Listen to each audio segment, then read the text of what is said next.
morning. Good morning, sir. Thank you for being with us, and we deeply appreciate the opportunity to have this chat.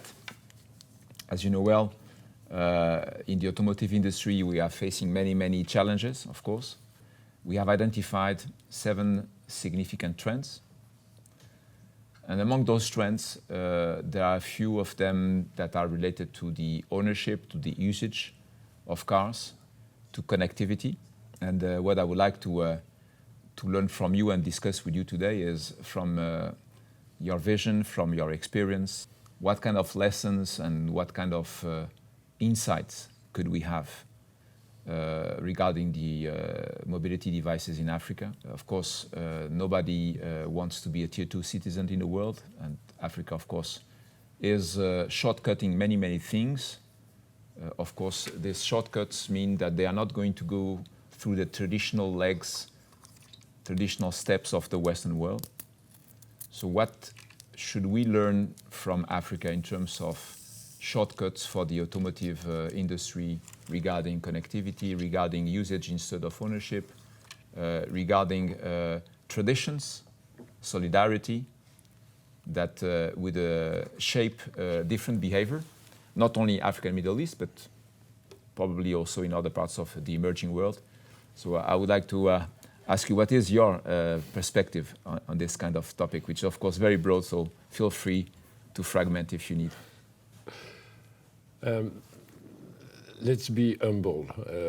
I will tell you what I think I try and understand. I have one chance. I am a citizen of a developed country, France, where I've had a career, academic and private sector, financial private sector, and I'm a citizen of Benin in West Africa. So I can look at each of my 2 countries with a bit of distance and a bit of intimacy. Knowing that I'm a white man in my African country, and I'm a black man in France. So I have to try and understand what is going on in each country. But maybe you know that the effect of the diversity of family tradition as quite a good place to observe what is going. But let's be humble. 12 years in Africa, 2030. It's more than 12 years in Europe. Just because in 12 years we will be sort of 60% more in demographic terms, in terms of population in Africa. So the renewal of ideas, thoughts, the relationships with tradition are really shaped by this key effect of demographic growth. First, the most important change to understand, and I think it's quite important in your industry, where clearly you are a mass industry. You have to understand the population dynamics first, the demographics of your industry, and it's not what the Western world believe. It is not an effect of fecundity. Europe thinks it's essentially because you have so many children per mother, which is a situation in a little part of Africa called Sahel. Sahel, yes, but Sahel is 10% of the population. Everywhere else, fecundity is dramatically decreasing. And North Africa, where you have great experience, is now very nearby demographic European standards. It is an effect of life expectancy. You have a dramatic change in life expectancy. So you have countries like Congo, for instance, where in 12 years you will probably have an increase in life expectancy of 12 years. Wow. We have spoken during 10 minutes. That's spectacular. We have gained, if we were Congolese, we would have gained 10 minutes of life expectation. And that has never happened.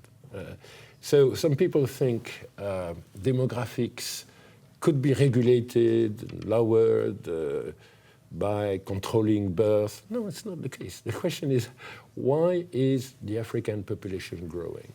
Because nutrition is improved, because healthcare is dramatically improved, because education has totally changed. So 12 years will be like sort of 36 years So in many of your markets. So speed is going to be much higher in Africa than anywhere else. Yeah, in terms of change. My second impression is that you mentioned the word tradition. We are in such a traditional society with traditional values. Obviously, in every country you have very traditional values, you have some historical trends, very, very long macro trends. But everybody has been surprised by the digital revolution in Africa. It has gone as fast as in China, for instance, which is also a country of very established long-term tradition. You know Japan far better than me. You have been an operator in Japan, and you perfectly know how the appetite for innovation is absolutely everywhere in your industry and in many industries. Yet, it doesn't mean that the Japanese sort of essential pride of the traditions and how it remains real in people's spirit, we cannot say that this has been lost. You do not lose your traditions, but you can become absolutely able to go very, very fast in new technologies implementation. And it is a function of the fact that in Africa, innovation is not disruptive, because you have nothing to disrupt in many sectors. It's a direct destination, in fact. Take the colonial period, you had a strong textile industries. The disruption has destroyed the textile industries. There's been a shock for North Africa, it has been a shock for South Africa, and it has been destroyed by the competitiveness of Chinese products. So yes, in certain sectors you have the same disruption associated to competitive differences and so on. But in many sectors, you have nothing to disrupt. Take the Uber solutions of mobility. We have never a strike of the taxi drivers when you have the development of all the new solutions of mobility, because we have no taxi drivers. If you arrive today... You just fulfill a need that you were not fulfilling in another way before. If you come and visit us, and, we would be delighted and honored. In Cotonou, you arrive at the international airport, don't think you will find a taxi, a cab. You will not find any. Maybe you can. So there is nothing to be disrupted. So nothing to be disrupted. Welcome to innovation. Welcome to technology. Take the financial sector. You have no banks, not enough, but the level of banking is very low. So you will in Kenya, where you will find a cab at the Nairobi airport, and you will pay with your phone. If you try that in Roissy, it will be going to be challenging. More challenging. And a friend of mine had forgotten his cash in Paris. The taxi driver gave him the cash, because for the little part of people paying with cash in his cab, and he has nothing to do with the cash. So he wants to get rid of it. Yeah, yes. Your banker is your taxi driver. So, I mean, it went very, very quickly.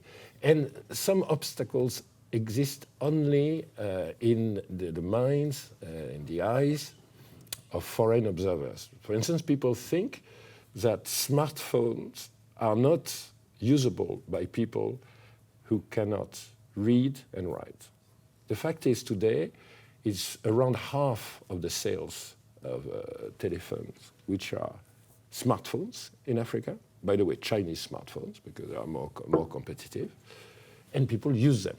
How do they exactly do? I'm not sure I know. The fact is, they are used by people. They cannot read, they cannot write, but they can use the smartphone. So you have unreal obstacles. This is absolutely fascinating because it means for companies like ours that definitely Africa will not go through the same steps as the Western world.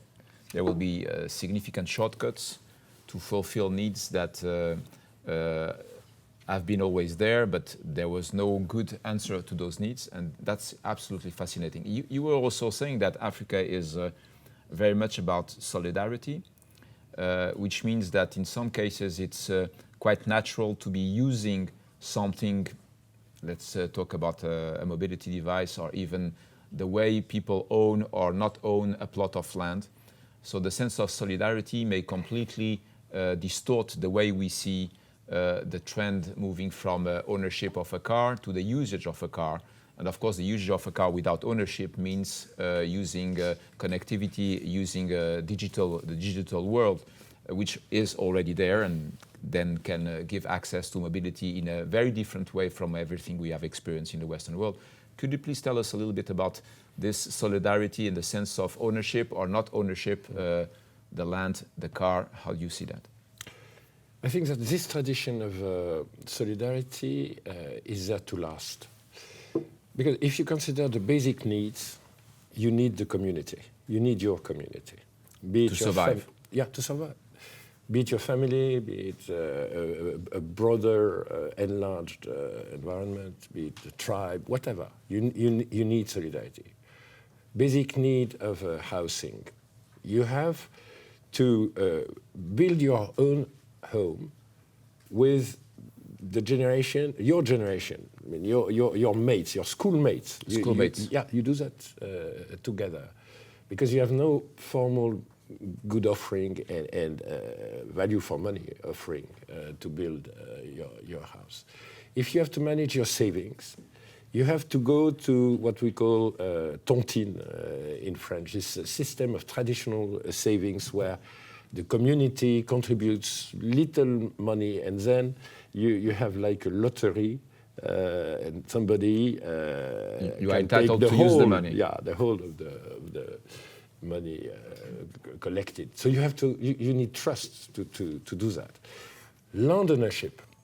I have bought a land, in fact, to build a factory in my country, but you start with the traditional jurisdiction, which is the local village or tribal jurisdiction. And then you have to convert the fact that you have been allowed to use this land to a real legal title of property, proof of property, which takes you 1 to 2 years. So the first level of jurisdiction is a very ancient one. It can be the kings, the village chiefs, and so on. And in fact, what they are saying is, yes, you can use this land for this purpose. The community is okay with that. The community gives you the blessing that you can use this land for this kind of purpose, even before you talk about legal ownership of that land. But you have, at a point in time, you have also to try and find a way to resell this land or to secure completely the ownership. It's where you go to the modern legal framework.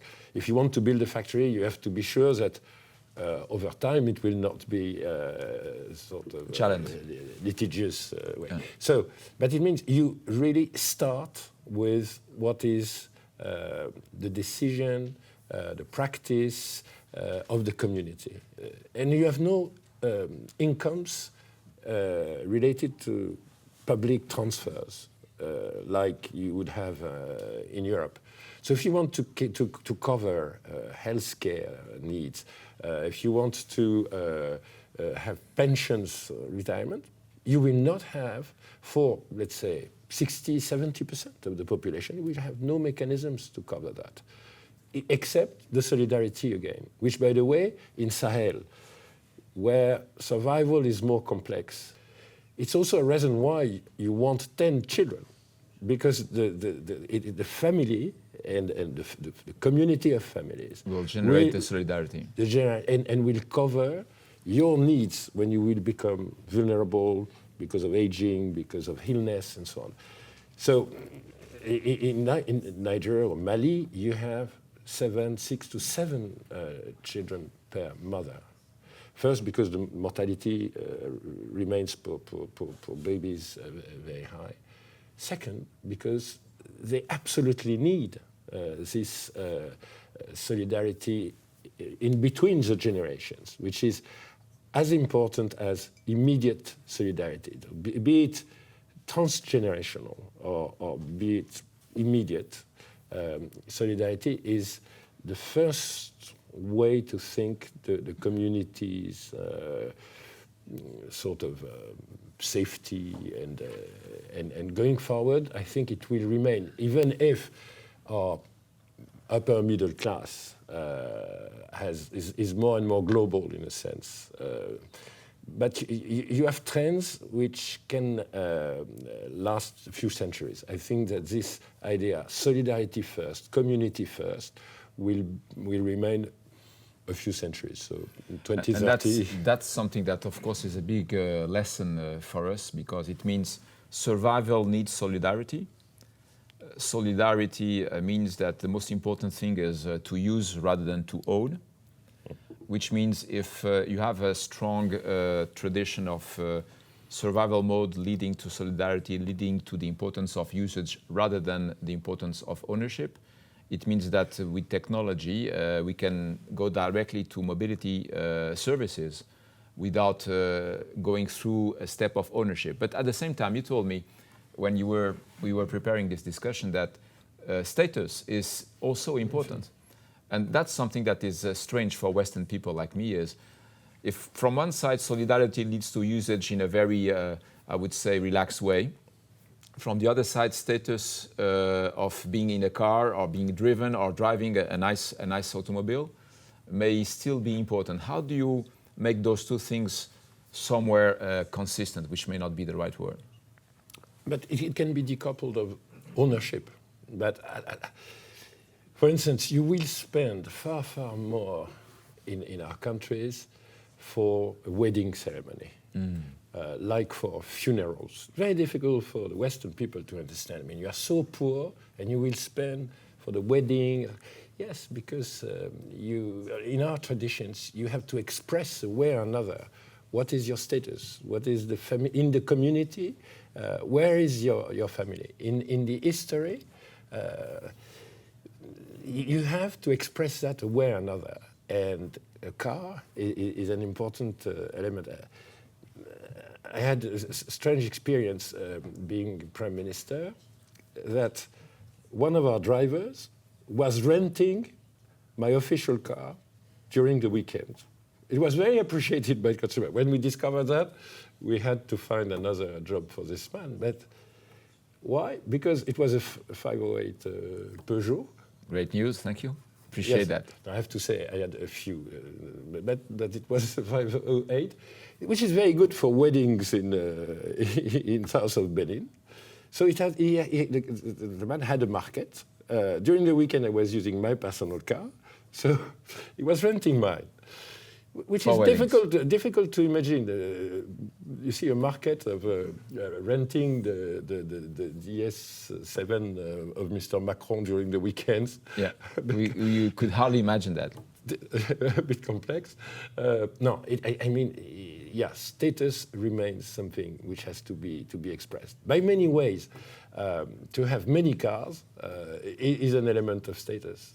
You know, if in an aristocratic position, you have to have many wives, many children. More than 50 could mean you are really well established. You are in a royal dynasty of a kind. But if you have that many spouses and children, you will not. You will need 20 cars. I mean, no, it remains a very important symbol.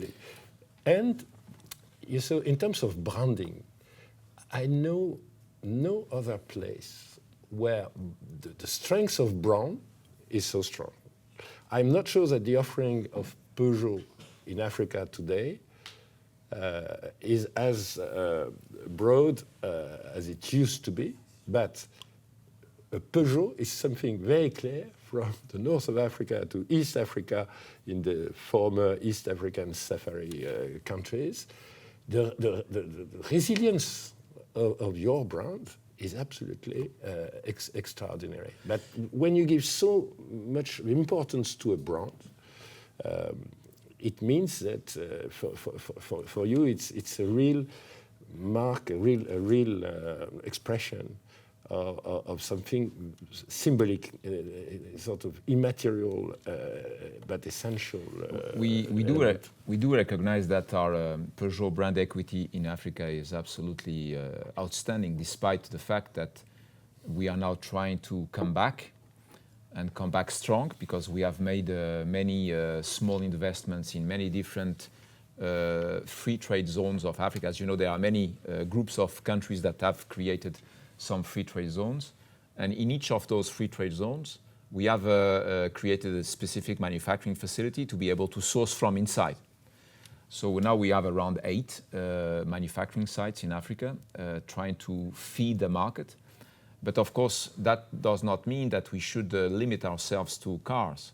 That also means that most probably, from what you said, we need to bring our mobility service free to move brand, because thanks to the Internet of Things, we can bring those mobility solutions to people who actually are extremely modern in the way they use their smartphones. So that means that our strategy needs to evolve from not only supplying cars, but supplying mobility solutions in a way which is accessible. And then it moves then to also to the fact that we need to think about affordability.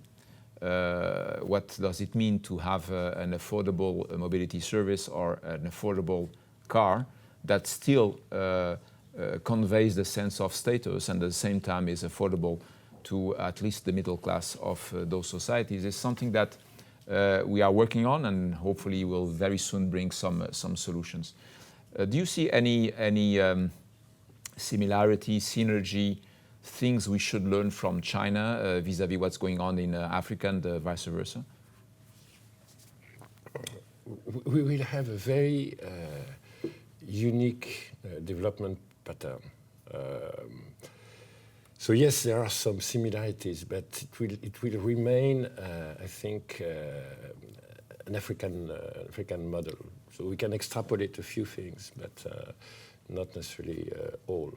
First, we have no roads, which for you is probably to be a concern. Sure. And, I think you could work with the civil society, with think tanks and so on, to try and see how can we build infrastructure, because we have no infrastructure. We have no roads, which makes a bit complex the situation. I mean, in rural areas, which in terms of poverty is one of the reasons of extreme poverty. With no roads, you cannot sell your products.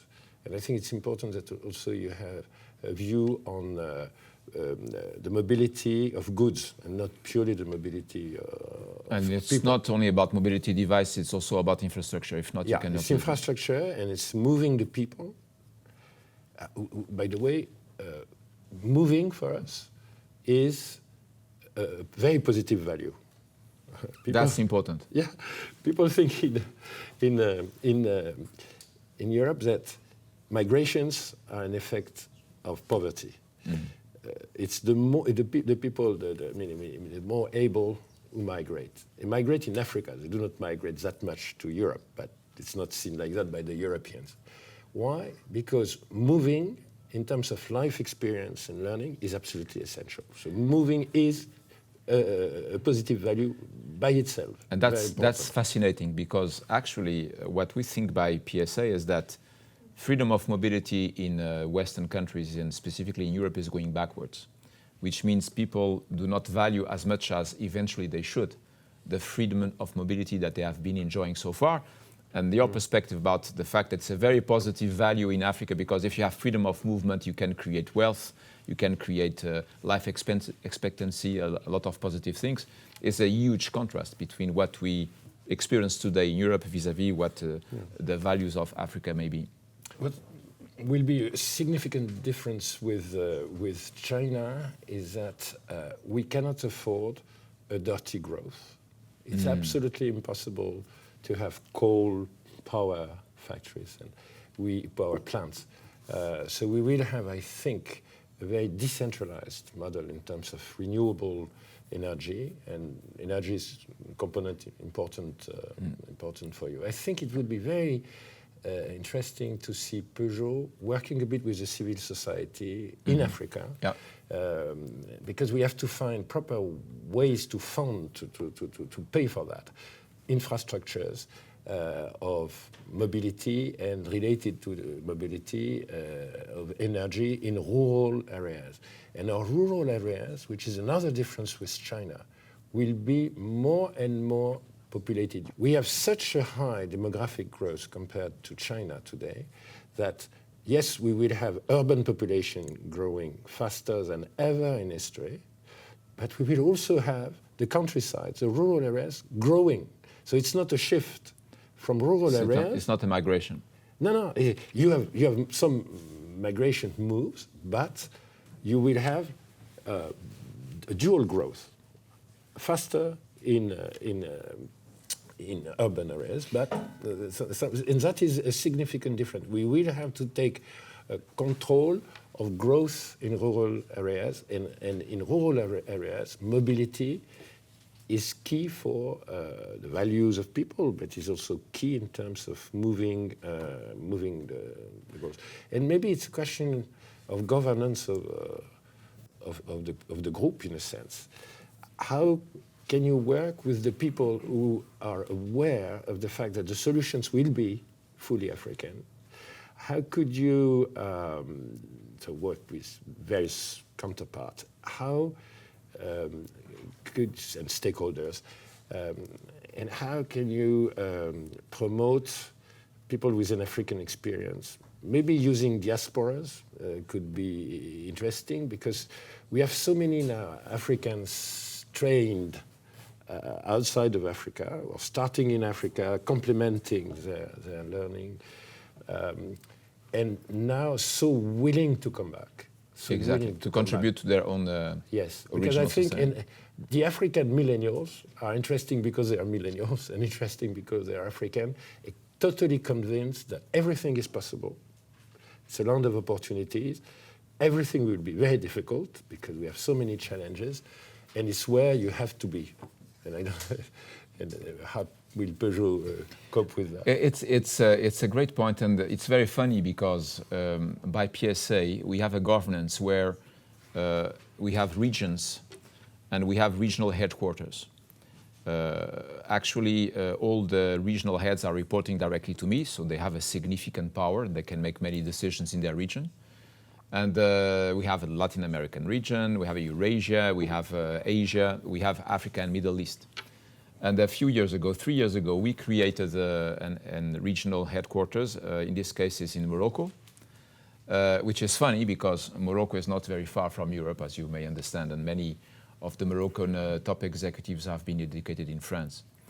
And not only it was some management work to get it done and make sure that the company was accepting the idea of having a regional headquarters, making decisions for their specific needs in the region. But beyond that, which is now working with sales and marketing activities, engineering activities, very soon manufacturing activities. But beyond that, the question is, are we representative enough with our regional headquarters in Morocco of the diversity of Africa? And of course, the answer is no. By far, no. Which means now we have to work the diversity within the regional headquarters of Africa and Middle East in Morocco to be representative of the talents and the thinking of whole Africa. But are you fully aware how much Pan-African you are?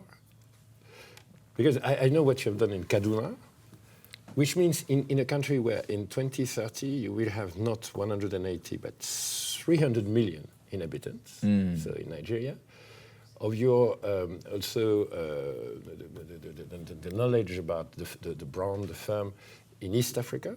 So you have a legacy which is Pan-African, sure, and which is real in Arabic, French, and English-speaking countries, which is not the case of every brand. And so you are in the top 5 probably. Well, at least we have a potential. we have an opportunity. So far, we have addressed this opportunity by putting a manufacturing sourcing a small plant in each of those groups of free trade zones, which is a starting point. But I don't think that we are doing enough in terms of connecting with the local societies and grasping the appropriate talent using the full diversity of Pan-African countries. I don't think we are there, but we are moving that direction. But what is the most important word, I think, in everything we have discussed so far is, for me, the word shortcut. Africa is all about shortcuts. You go directly to mobility, eventually usage of mobility without ownership. You go directly to digital without going through physical. You go directly to clean mobility without going through dirty mobility. It's all about shortcuts. We go directly to the final destination that we have been fighting so hard to achieve. It's not an orderly step-by-step. No, it's not orderly at all. It's all about shortcuts, which of course needs a very different mindset. I have to learn and I have to change, because that means also that I need to give my regional people more power to go through those final destinations directly without stepping through every different level. And we have to share, I think, knowledge of this totally new Africa. Do you know what is the part of the world where the growth is the highest? We used to say in India, no? Yeah, if you consider 1 billion inhabitant reality, the highest growth, fastest, is in a country which doesn't exist. This country goes from Lagos, 22 million inhabitants, a bit of traffic jams, need of serious innovations in mobility, to Abidjan, where you have the construction of a megacity, megalopole. There, you have 60 million inhabitants. If you take that, you have 100 kilometers depth along the coast. The highest, fastest growth, probably in economic history. I think that, and the blood of this megalopolis, of this megacity, is obviously mobility on 600 kilometers. And I think that this is just unknown in Europe. And even it could be unknown in Morocco. Sure. But that's why we have to share what are, in terms of factfulness, what are the new realities of Africa. That's where it's interesting if you work with many stakeholders locally, because now we have a public opinion, which was not the case, absolutely not the case. So all that is emerging. And youth. We are such a young continent. The average age in my country, the median, is 17. 17? When you are a country, 17. So, and the boys and girls of 17 today, they will be the active population of in 2030. Completely, and we have to provide jobs, and you are a quite labor-intensive industry in Africa. You can be in Africa. It's a contribution which will be appreciated more than anything else. The fact is, okay, you move people, you create mobility solutions, and in the megacities, it's an issue. But you move people up in a ladder of training and knowledge and skills, and that is also very, very important, because the firms able to contribute to human improvement of youth, which is so, you have so many young people and some unemployed despite all the progress in education. If you can contribute to that and learning, working with universities, with various academic parties also is an interesting investment for you. It's not a very costly investment, but if you are one of the firms understanding the best what is really going on, I think could give you a sort of competitive edge, absolutely fantastic. And this you see, if we start from the idea that we need to understand what the world will be and the company will be in 2030, everything you have said is so inspiring, because it's all about of course, shortcutting many things that have been done in the Western world, and putting that aside and understanding that we go directly to the destination of affordable, clean mobility, not only through the ownership, but also mostly through the usage in an environment which is of high solidarity because of the survival tradition of this region. At the same time, it's extremely inspiring because you were mentioning, and rightly so, the many opportunities that we have to connect with the societies and then surf on all of this development. So I really recognize the amount of work I have to do in my company to make sure that we listen to that. Do you know what is the most affordable mobility solution in Africa today? It's not bicycles. No. No, you have something which is far better value for money. You have a Peugeot 404, Peugeot 404, wow, 35-year-old, which is a taxi brousse. Yes. You cannot imagine less equity in terms of cost for delivering, for leveraged for the maximum efficiency. So you have to invent the new Peugeot 404 bike. Well, I could share with you that we have a few ideas, but it's a little bit too soon to make them public because I want to surprise my competitors. But we have a few ideas in that direction. But again, what is extremely rewarding is to see that all over the world, freedom of mobility is something that is now being more and more recognized as being a source of wealth and a source of improvement of the living of people, and we are here for that. Thank you very much for your inspiring explanation. Thank you. Thank you.